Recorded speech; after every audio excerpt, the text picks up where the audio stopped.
Welcome back to the last in a series of video walkthroughs of Zillij Islamic Geometry Studio.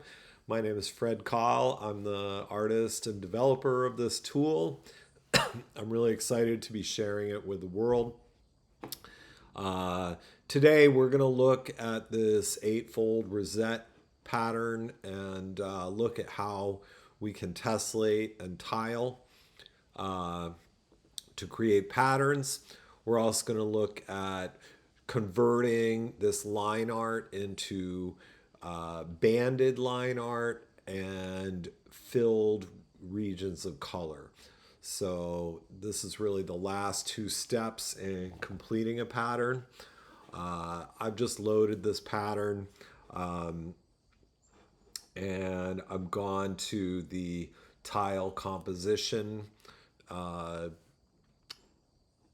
tab here in the left-hand column, and we have a number of different options, but since we're working with a square file, today we're going to look at tessellating square, and there's this button right here that's always good to click. It says auto detect from shape, and it's going to just sort of size up the measurements of this, and we're going to create a 2 by 2 panel.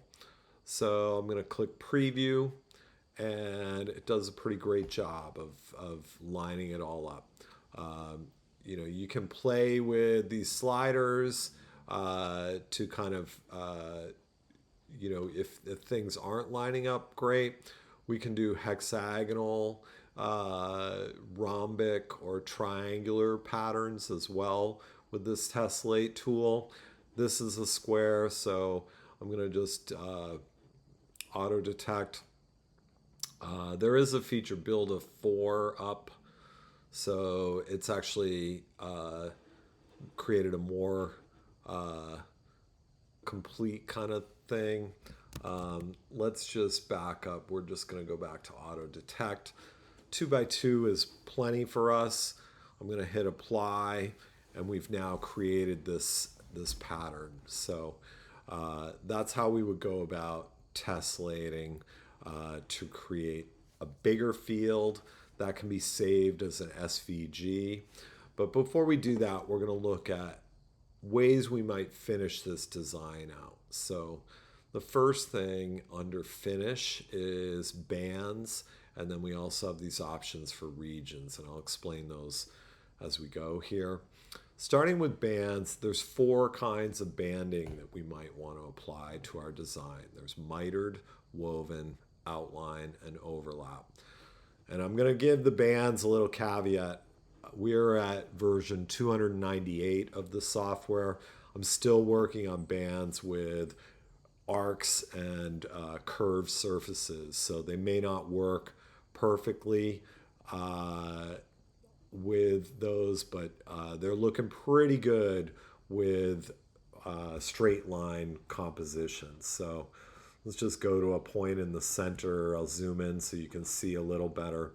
We're going to look at mitered. So we have an option for width.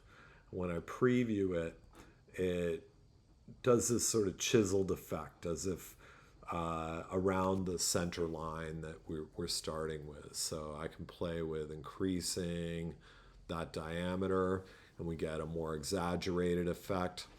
There is going to be a point at which the miter starts getting too big for our lines. So I'm cranking it all the way up to 61.5, and you'll see we start to get these artifacts here. So I've kind of decided to just leave that in. The max value is 100. Let's just see.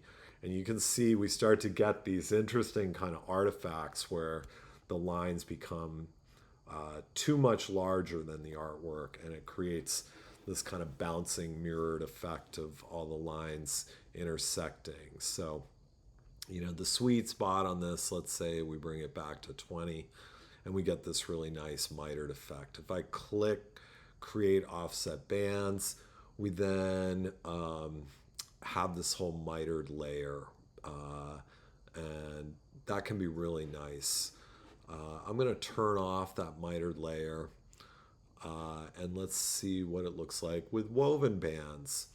I see over here on the side we have some sort of sloppy layer stuff. I'm just going to merge these two layers so that I don't have to turn on and off a ton of layers. And so yeah, let's look at woven. We're going to give woven a bigger, we'll try 40, and that's really great. One of the things that you can do with woven is you can actually start clicking these circles and changing the stacking order of the bands.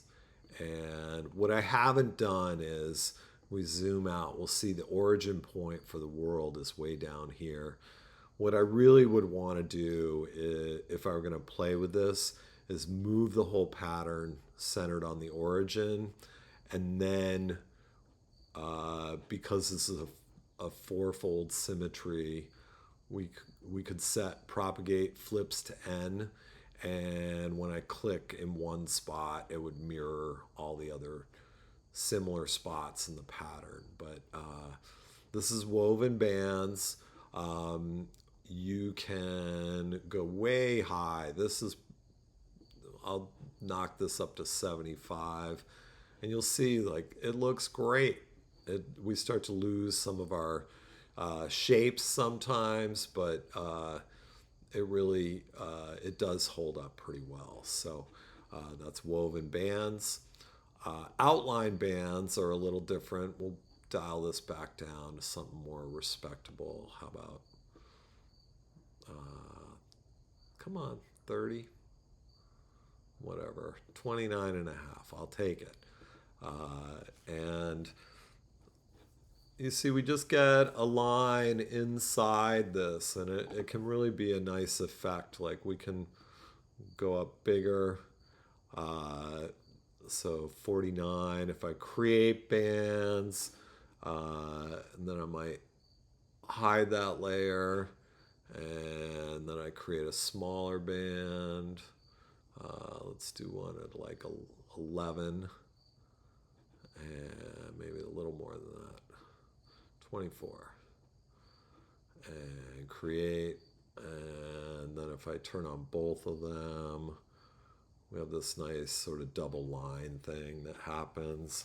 So that can be a really nice way to enhance a design.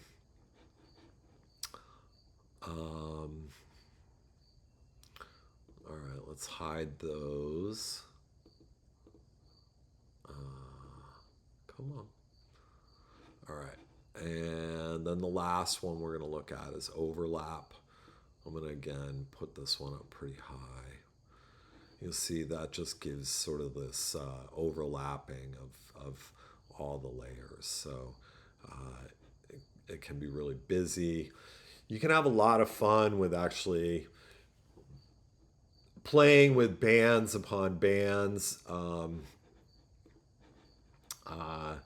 That can be really fun. So, if I take, say, for example, the bigger outline band, turn that on, and then I apply a smaller, let's give it like a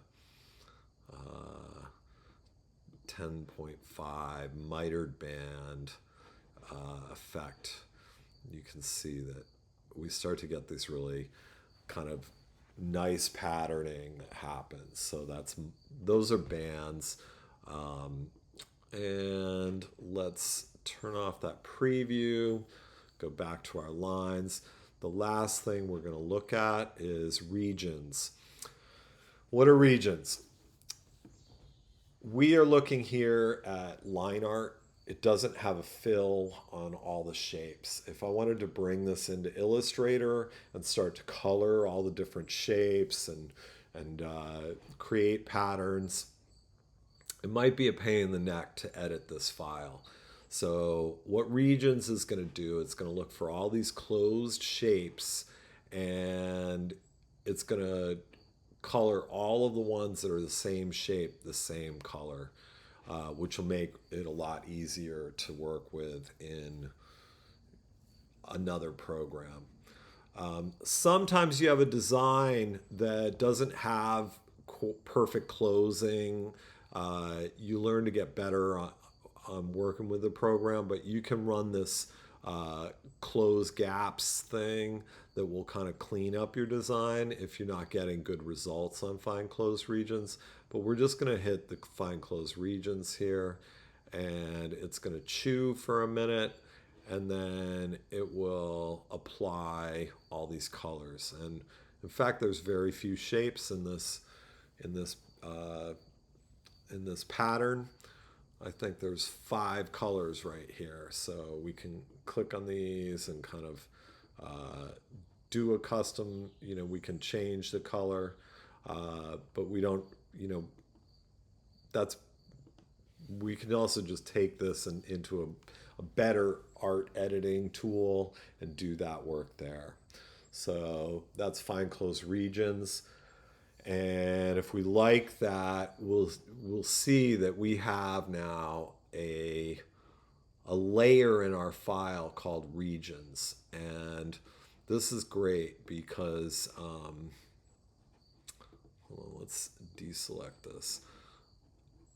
What we actually might want to do is turn off the lines and just have these region shapes and not bother. We can apply strokes to our shapes if we have the exterior line layer and the regions. We are going to have duplicate lines in our exported artwork, so I just want to point that out as well. Anyway, this is Zillij. This is the tile tool and the finishing tool, and this is the last of the videos that I'm going to produce at this time. Please feel free to use the tool.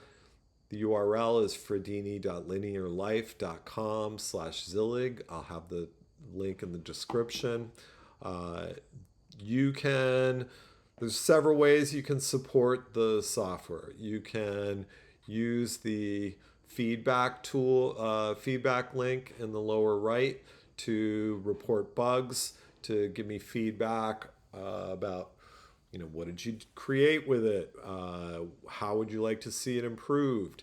You can also support me. I accept donations towards the development of the software, and I do also have a shop on my website of my artwork, some of the work I have with cast glass, pen plotter drawings made from things I've created here.